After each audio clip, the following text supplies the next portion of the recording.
that would actually Tuesday that would cover your essential dogma plus gene regulation. Okay. On Thursday, I will be discussing the last topic, and that is on relation. So we don't have a long exam for the relation instead, but that relation will be included in your final exam. Okay. Okay, so let's proceed with the gene regulation.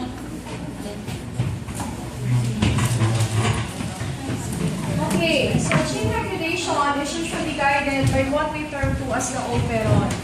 Okay, so operon, it is a music, okay, but in genetics, it's actually made up of the housekeeping genes. And these housekeeping genes are said to be related or closely related to one another. Okay. So this is a regulatory system. Hence, if you're going to look at the operon, this would actually dictate, okay, in turning on or turning off of the gene. Please take note that each gene which are found in the chromosome usually codes for a particular trait or disease. Okay? So in order to turn it on or off, you actually need a system or regulatory system that will do that. And that is what we refer to as the operon. Okay? So that's why sometimes you will hear the word that you already have the cancer cells.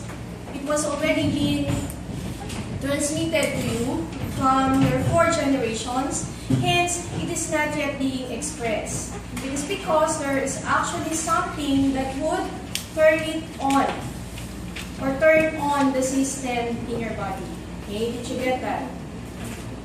So with regards to this one, we actually have the several components in the operon. Okay? So in the usual operon, these are the major components. The first one is the regulatory gene. It is actually subdivided into 3. In tatlo. Okay? You have here the repressor gene, the regulatory genes, and the structural genes. So components is actually composed of 3. Have here the repressor gene or the repressor region. Have here the regulatory genes. And the last one would be the structural genes. Okay? So there are main functions from which each of this component belongs. So the first one is the repressor gene. Please take note, if this is a gene, this is actually made up of DNA sequences, okay, or DNA nitrogenous bases.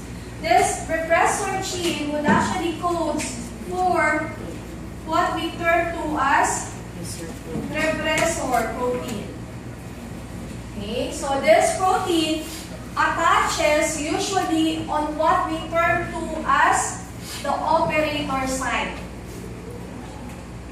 Attaches to the operator site. So from the word itself,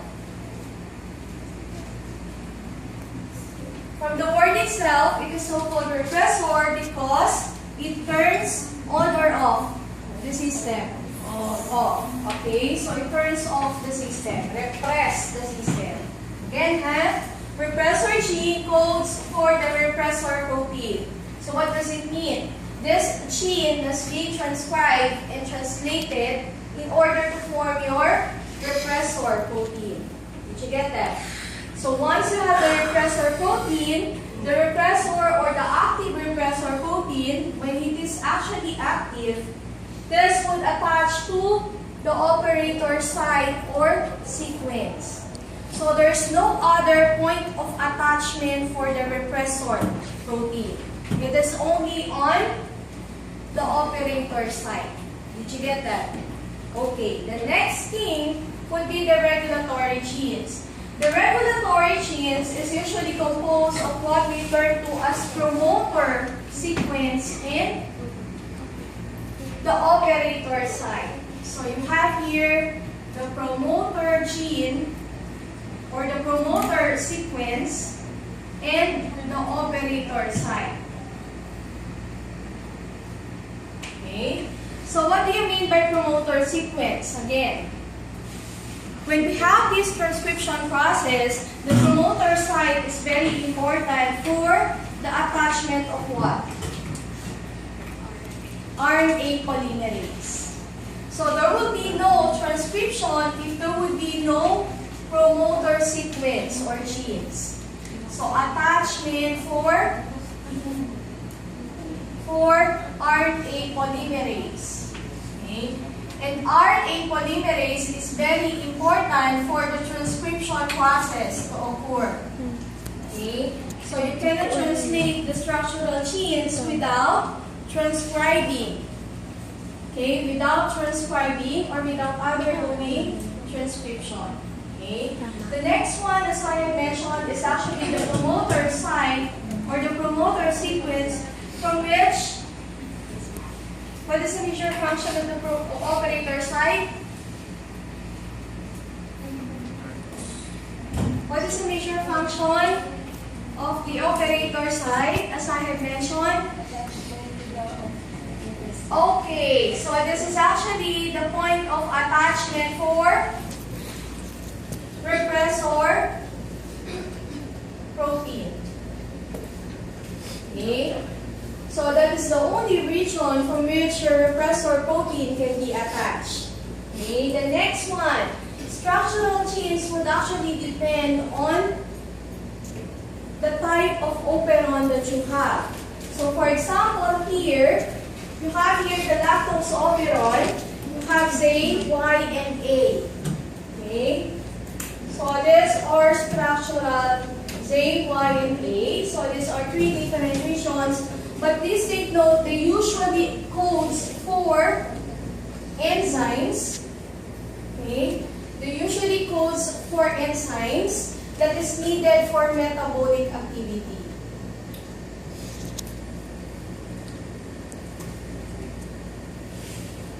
Okay, so please take note of the major function. Repressor gene that usually codes for the repressor protein and attaches to the operator site in order to stop the system or to turn it off.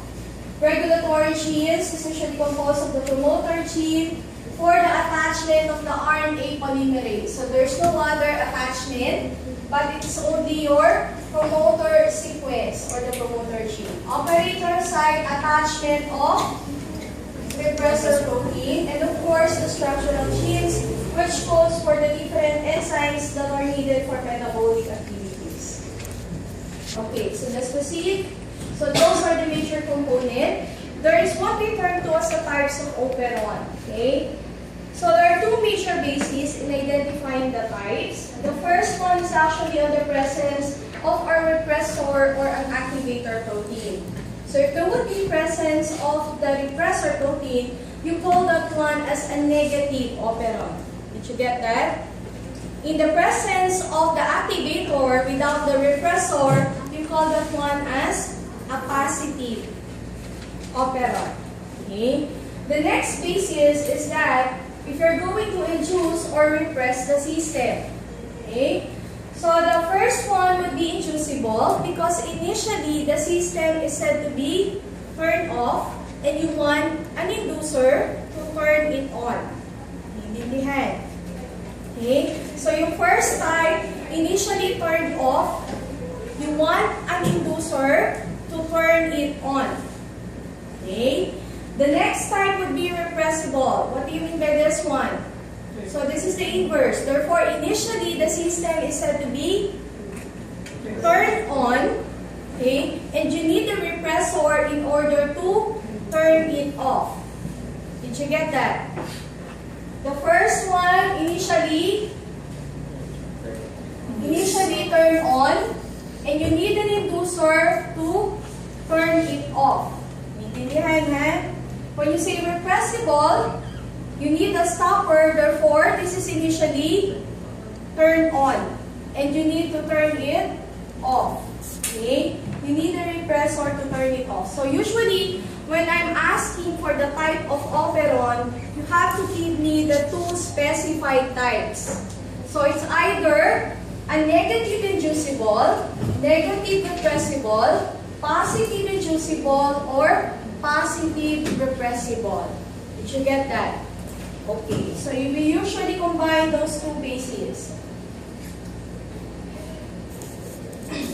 Okay, so let's move on to the two major examples of this operon.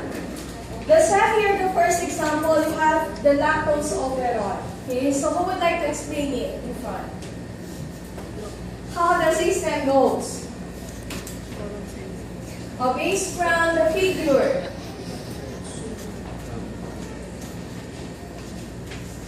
What happens here? Okay, so let's proceed. You have here the lac I. The lac I would actually codes for what we refer to as a repressor protein. So the lac I stands for the repressor gene. Okay, so if this is a repressor gene, this would be transcribed and translator, or translate rather, in order to form your repressor protein.